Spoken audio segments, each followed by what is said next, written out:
The undead are one of three races that are essentially forced to use the warrior lord, with no real alternatives. In quests and custom maps you can use others, probably. But in the campaign, especially on the highest difficulty, only warrior. Without him your units recover only 5% HP per turn, while the warrior adds another 15 on top of that.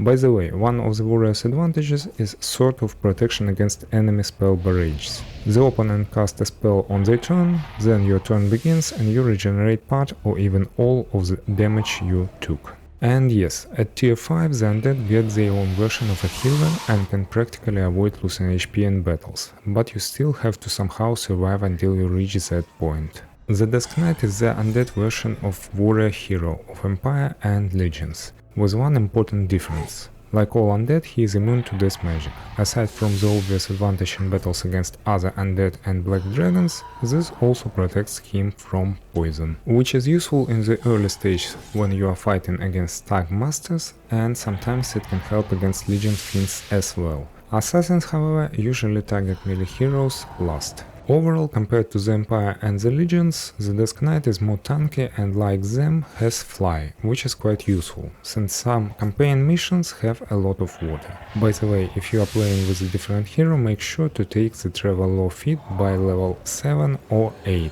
specifically for the water walking boots. The Nosferat is an unusual replacement for the Archer hero. Compared to the others, he has only 50 initiative and 10 damage, but in return he attacks the entire battlefield and restores 50% of the damage dealt as HP. And like any scout, he has 35 movement points, which is useful, but remember that in the end you can still only fight 2 battles per turn. In theory, the Nosferat can fight 3 battles if he removes his boots after the first fight and all 3 enemies are standing next to each other. But this is more of a fun trick than something you can rely on regularly.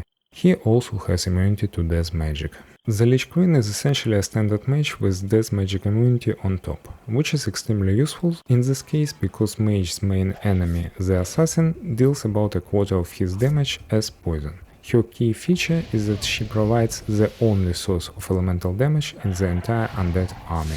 So let me say right away that you can complete the campaign with any hero, but when it comes to the optimal choice, mage heroes are the best. On top of that, the Lich Fire attack makes missions against enemy undead much easier, since you will encounter units with immunity to weapons and death simultaneously. Without the Lich you have to rely on spells and scrolls, which isn't very convenient. Of course there is a downside, because Fire Ward and Immunity are the most common. Models among the demons, Inquisitors of the Empire and Flamecasters of the clans, who by the way were completely immune in the first game and were a nightmare for the legions.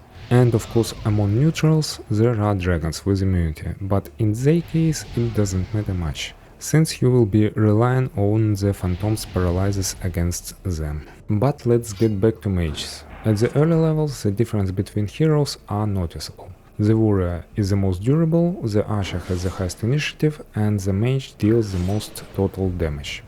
However, as levels increase, this advantage fades. All 3 hero types reach 75 armor, becoming nearly immortal and taking position in the middle of the front row, which by the way is the most vulnerable since all enemies can attack it. By the 3rd or 4th mission, even mage moves into the front row, through not in the center. 10 armor from the banner, 25 from 2 artifacts and another 20 from the natural armor feat, for a total of 55 at a very early stage. And initiative, thanks to a permanent potion, quickly grows to a level that allows you to outspeed mages, later even warriors with the Ring of Ages, and finally with the first strike feat just everyone. At the same time, even though the warrior's damage cap is 400 while other units are capped at 300, in practice the warrior kills only 1 enemy per round, whereas the mage can take out all the supports, mages and soon even archers before they have a chance to act. By mid-game the mage becomes the best babysitter for the party. Early on, the party protects the hero, while later the hero protects the party. As for the Nosferat, there is a common belief that he's incredibly weak at the start of the game and strongest at the end. Neither of these conclusions is entirely correct. At the start of the game, the Nosferat can serve as decent off-tank. Thanks to his high initiative, he can use defend before enemy's turn, taking less damage, then after the boss paralyzes an enemy, he can slowly start healing himself back, significantly simplifying HP management for the party. But yes, when it comes to fighting an enemy heroes, without the support of potions and magic, the Nosferat can do very little at the start. As level increase, the warrior gains plus 10 damage, while the mage and archer gets plus 5 each. This way, the initially huge gap between 10 and 30 damage eventually turns, for example, into 50 and 70, which isn't so bad after all. By the way, the random for damage and initiative works in the range from 0 to plus 5, meaning you always deal more damage than the base value. With the Nosferat, this boost is especially noticeable, so when an enemy survives with just 1 HP, don't waste the random. It already did everything is good for you. And here's where the second misconception comes in. The thing is that 20 damage difference is just the base value, while during the campaign you will gain nearly 100% bonus damage on your hero. So in reality the difference will be around 40 points, and that's a lot. 40 damage is enough for mage to remove enemies from the screen, while the Nosferat only wounds them. So in fact the Lich is even more durable simply because with the same unbreakable armor she eliminates threats faster. By the way, with 75 armor the Lich's small HP pool actually works in her favor, because enemies are less likely to ignore her and it's much easier to heal a quarter of the damage taken than the full amount. The final factor in choosing a hero is stat and perks. The warrior uses artifacts, the mage orbs, scrolls and staves, and the scout boots. Orbs in general aren't very exciting skill, although some are strong. For example, one that heals the entire party, or the resurrecting one which, unlike the potion, also restores a significant amount of HP. And of course summons like the Incubus.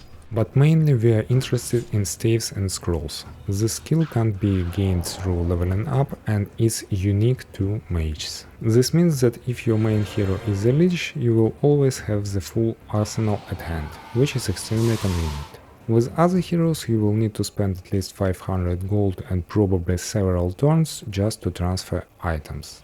And gold is always scarce until the very end of the mission.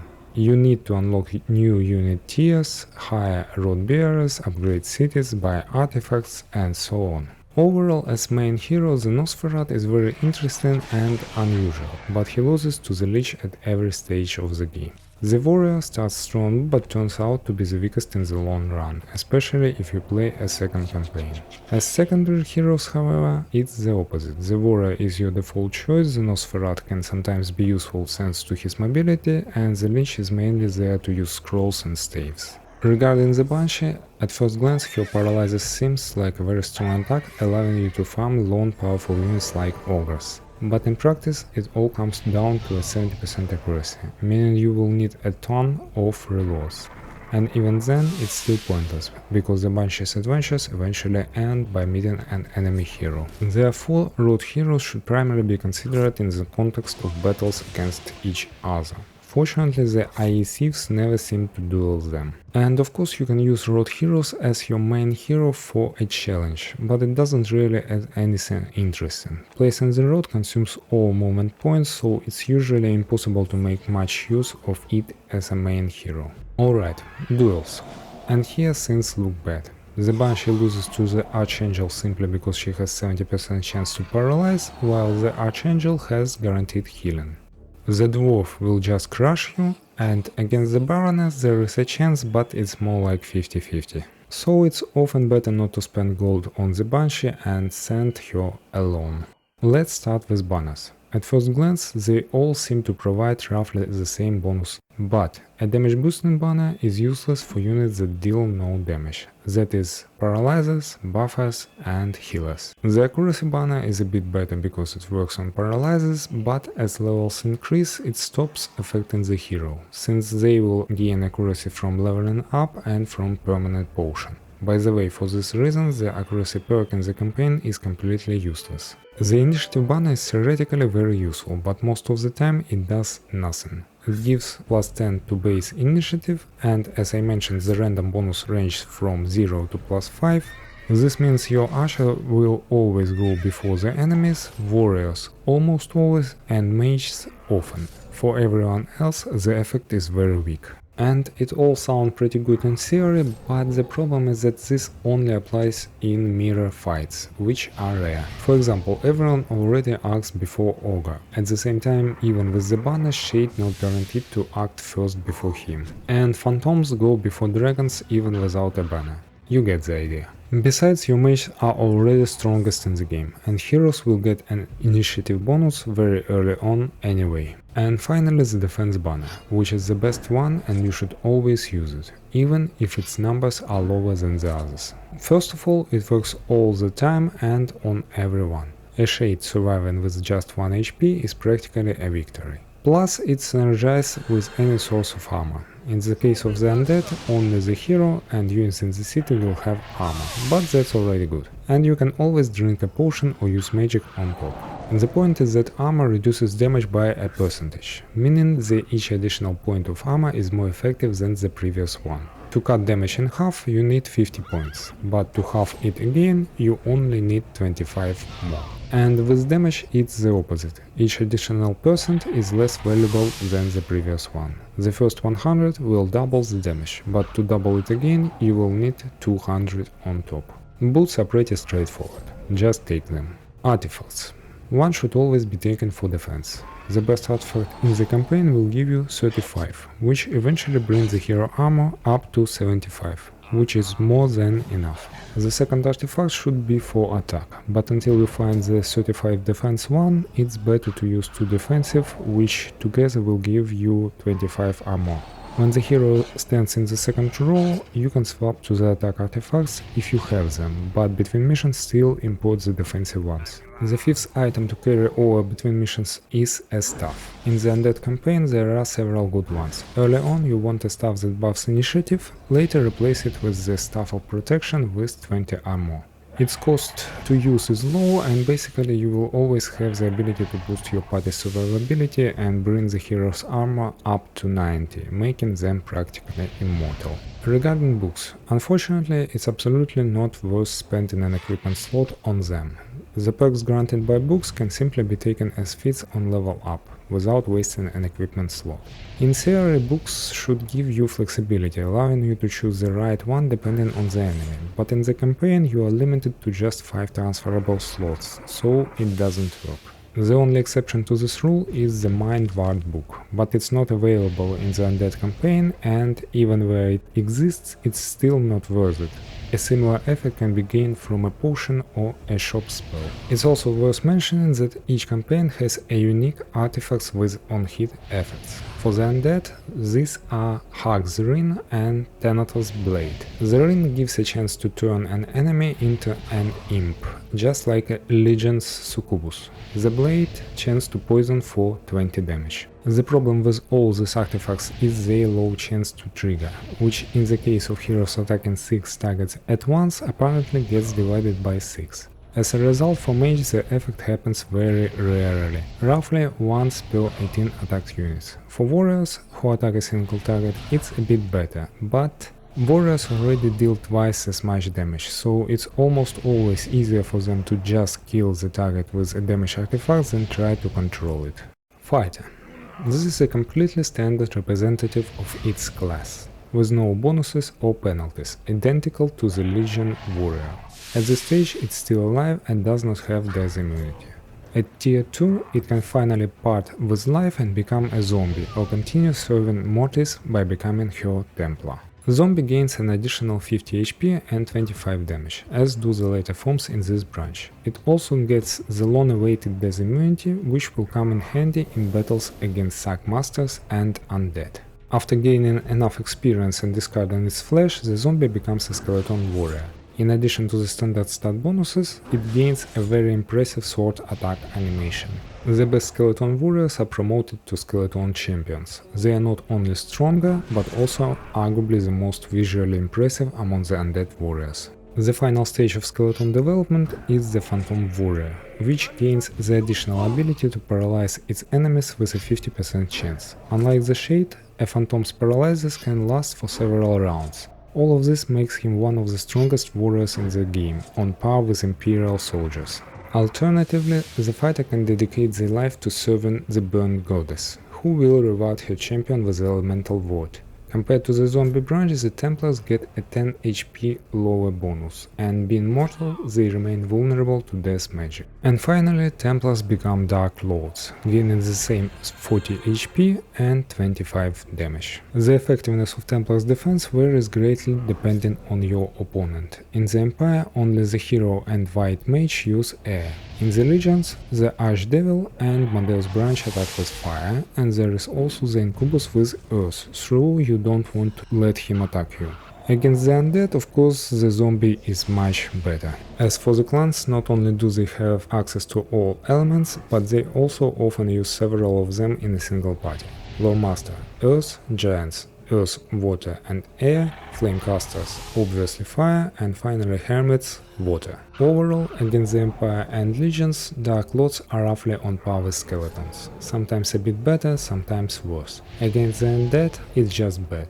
But against the clans they are incredibly strong. Blocking 300 damage from buffed by Archdruid Son of Emir is priceless. But the advantage of the Lord branch don't end there. Elemental Ward makes them virtually immune to magical attacks on the map. Moreover, to level up further, a Dark Lord only needs 600 experience, an absolute record among the warriors. Even the Grand Inquisitors require 800. This allows them to keep pace with skeleton champions in stat growth and makes them an extremely cost-effective option for castle development, giving you a tempo advantage. At overlevel, creatures gain plus 10% of their base damage and health, and 1% to accuracy. So in the early missions with dwarves, the Dark Lord is your best choice. The only exception is the mission with the Bone Lord, where clans well present aren't very strong, and the main opponent is the Undead. At tier 5, Phantom Warriors are in league of their own and are practically always your best choice.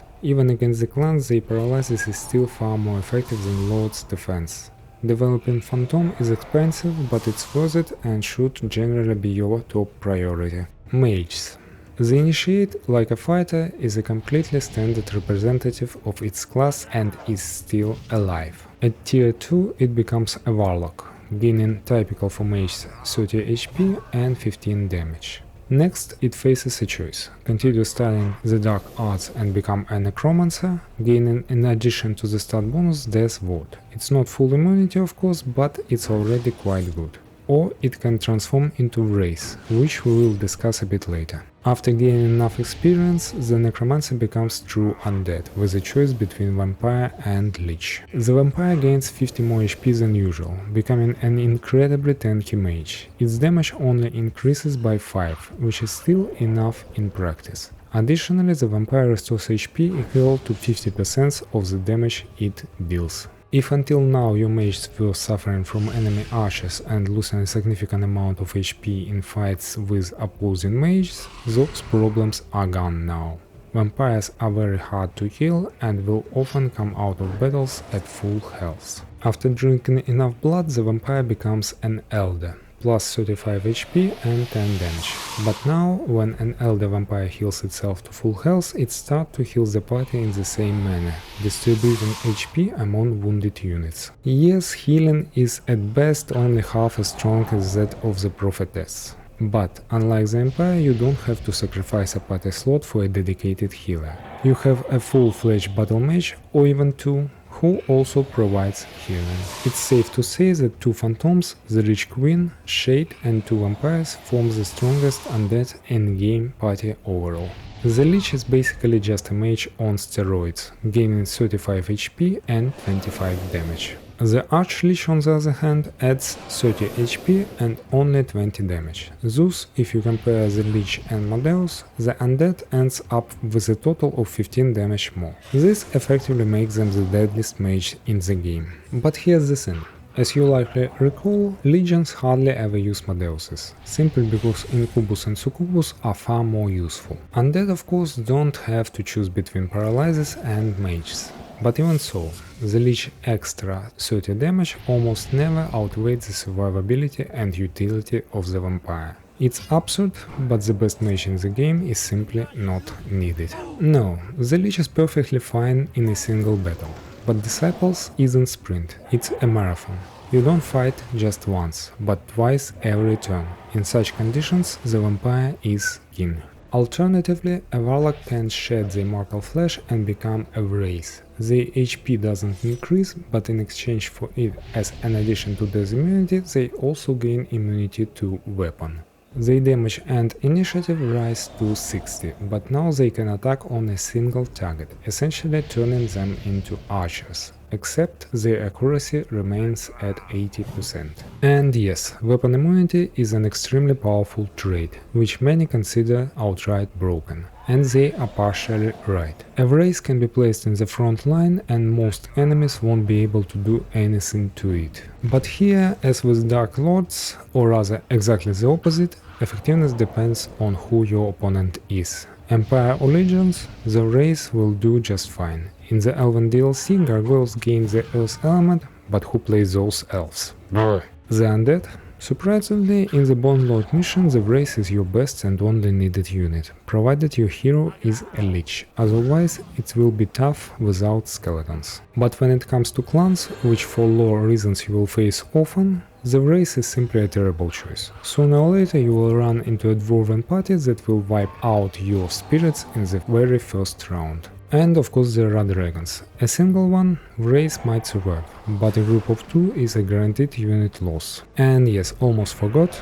due to their low HP, they are very vulnerable to the magic attacks on the map. At the next stage, a wraith can become either death itself or a wicht. Death gains 50 HP, 40 damage and additional chance to poison an enemy for 20 damage. It's worth noting right away that Death requires only 900 experience to level up. It's 2.5 times faster than vampires or liches and even faster than an assassin. So even with its low starting HP, it can relatively quickly grow strong enough to be able to survive at least a couple of hits. Same as poison damage, it will quickly reach absurdly high numbers. In the Elven DLC, don't play it, it's bad. Death initiative was nerfed. The reason is somewhat understandable, but in practice the unit has become almost useless. The Wicht, on the other hand, is a meme. It only gains 30 HP, its damage stays the same, and its initiative drops to 50. And for all that he gains the ability to lower enemy levels. What at first glance sound incredible. Immediately bringing to mind the image of Wicht turning the mighty Tiamat into a beast, or a mountaineer of the clan standing in the second row becoming a warrior again and not even able to attack. But in reality, a huge number of creatures, especially neutrals like dragons and spiders, or when a creature acts as a squad leader, don't have a previous form. A dragon will always stay dragon, although of course it would be amusing to downgrade a mighty red one to a young green, but no. But there is also the opposite problem. Very often, enemy units, especially on the higher difficulties, will be massively overleveled. That is, lowering their level in such case hardly makes any difference. All in all, the Wicht is Death's ugly friend. You only take it if you are in the mood for something weird. Instead of the traditional archers, the undead have ghosts, which deal no damage but have a decent chance to paralyze an enemy. In the initial stage, ghosts, like initiates, are extremely fragile, so it's better to avoid goblin squads with archers. Anyway, they give almost no experience, rather focus on a single strong unit. Basically, thanks to having crowd control available from the very first level, the undead have extremely easy leveling. Where other races see a dangerous enemy, the undead see a canned experience. At tier 2, a ghost becomes a spectre, gaining 5% accuracy and doubling its HP, which is already quite good. Moreover, unlike legions similar Incubus and Succubus, the entire ghost line is immune to poison, making it much easier to keep them alive. And finally the spectre evolves into a shade. It gains an additional 45 HP and now attacks all enemies at once, but its accuracy drops to 50. The last may seem like a significant drawback, but in practice the shade is always worth it. It only needs 850 experience to level up, so it quickly starts improving its accuracy further. And yes, the fast level gain also makes it much tankier than Demonic Counterparts. Moreover, in the case of urgent need there are always potions, and later on, Phantom Warriors start to back her up. Support units are represented by dead dragons, who occupy 2 slots, starting with Wyvern. 225 HP, 25 damage and 35 initiative. HP and damage are almost twice as high as those of warriors and mages. Moreover, 35 initiative gives the dragon a significant advantage over similar clan and legions units, which have only 20. The Wyvern has enough HP to trade blows with most enemies, and it will always have time to use defense before the ogres strike.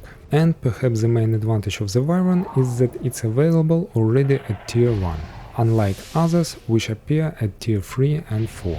This is essentially the optimal time to use 2-slot mages, because as levels increase, the HP and damage ratio compared to normal warriors and mages shifts significantly in the favor of the latter. The Doom Drake adds 75 HP and 15 damage. By the way, neither the Wyvern nor the Doom Drake is immune to death, which is quite significant drawback and generally rather strange. At tier 3, the Death Dragon receives the same stat boosts and finally becomes truly undead. Next comes the choice between the Dracolich and the Dread Worm. The Dracolich is more defensive version, gaining double the HP boost and 20 points of damage. The Dread Worm, on the other hand, gains the standard HP bonus and 10 damage, but also has a chance to poison enemies for 20 points. This makes it a unique source of AoE poison, though unfortunately the chance is quite low. It also has a very terrifying portrait and a beautiful in-game model.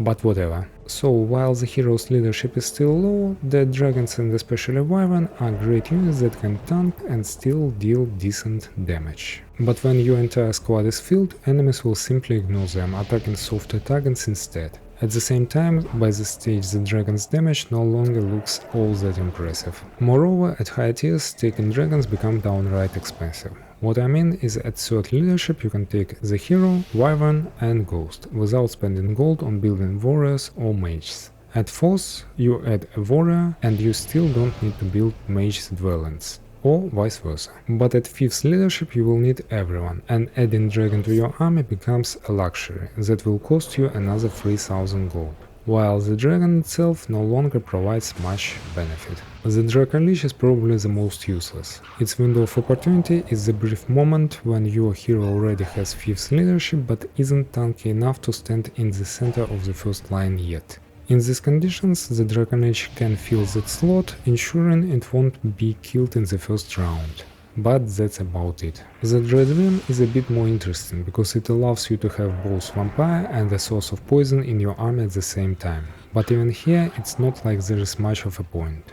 The chance is low and the amount of experience required to level up is massive, so you can't really boost the poison damage much. By the way, due to the very slow level progression, Phantom Warriors eventually almost catch up dragons in terms of HP. And the last but quite important argument against dragons is that the undead have the strongest mages in the game, and one of the strongest warriors as well. So the cost of opportunity for taking a dragon is just too high. In the end, dragons at higher tiers are mostly taken for aesthetic reasons. And the final support unit is the Werewolf. 100 HP, 40 damage, 50 initiative and immunity to weapons. It might seem like immunity to weapons is a big plus, but in practice the Werewolf is terrible. Let's start with the main drawback. To recruit one, you will need to spend 700 gold on the den and another 1000 gold for the Werewolf itself, which is an enormous sum by the game's standards. At the same time, the Werewolf shares all the flaws of the race, with the added downsides of low damage and the fact that it's a melee unit. As a result, even a weak mage in the group is more than enough, and if there is none, the enemy will simply manage to retreat from the fight. In short, it's a very weak unit that simply isn't worth the investment.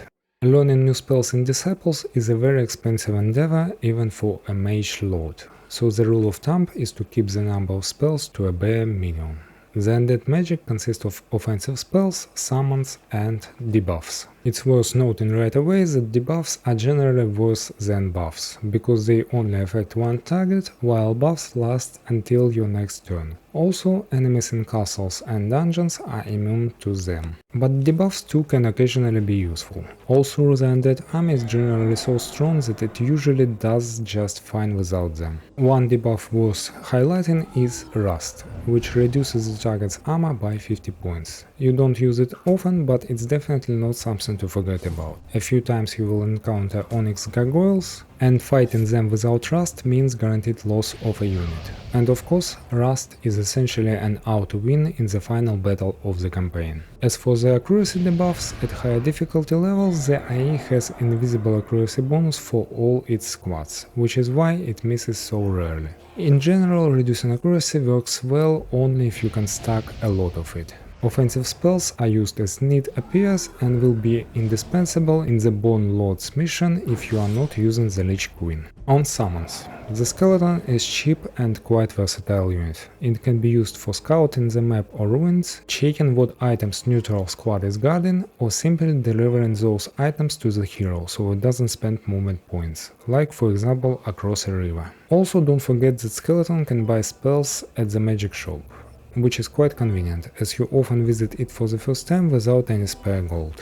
And the final use for the skeleton, he has a decent, though not guaranteed, chance of killing enemy thieves, except for the clan thief. And here it's worth explaining why it's skeleton and not the evil end. If the first skeleton succeed, great, you spend 100 mana. If not, on the next turn the second skeleton will finish the job, and you will have spent the same amount as you would have with the end. The second summon you will use is the Nightmare. Returning to the end, it takes fewer turns to accumulate 2 mana resources to 150 than it does to accumulate 1 to 200, which in some way makes using the Nightmare cheaper. So the Nightmare has a high initiative and deals 50 damage to all enemies. This makes it an excellent tool for taking out enemy road bearers, or it can harass a garrison, dealing 50 to 110 damage if it survives the first round. But keep in mind that enemies, especially in higher difficulties, often have enough experience for a level up. This means your summon might end up evolving the enemy units, which will make your task even harder. And overall, low tier spells are generally more effective, because they allow you to win in terms of tempo.